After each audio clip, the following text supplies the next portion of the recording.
भारताच्या नकाशावर अवतरलं.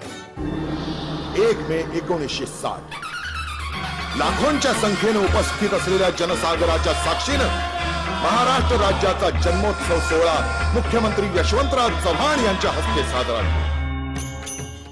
असा हा महाराष्ट्र म्हणजे संतांची भूमी, विचारवंतांची, सुधारकांची, बुद्धिमंतांची कर्मभूमी. कितीतरी मराठी सुपुत्र ज्या मातीनं दिले तो हा महाराष्ट्र. राजकारण, समाजकारण, विज्ञान, साहित्य, संस्कृती, क्रीडा अशा प्रत्येक क्षेत्रात महाराष्ट्राला आणि देशाला नावलौकिक मिळवून देण्यासाठी मराठी माणूस नेहमीच अग्रेसर राहील.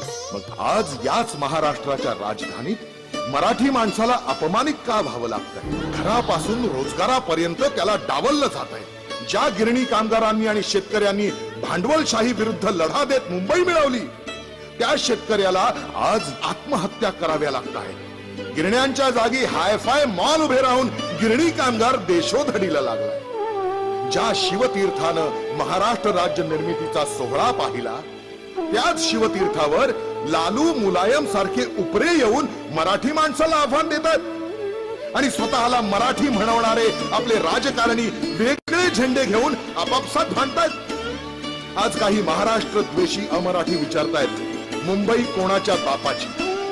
अरे जाऊन सांगा त्यांना, मुंबई ही मराठी माणसाच्याच बापाची. कारण ज्यांनी आपलं रक्त सांडून ही मुंबई मिळवली त्यात तुझे वडील आहेत, तुझे आजोबा आहेत, तुझे पणजोबा आहेत.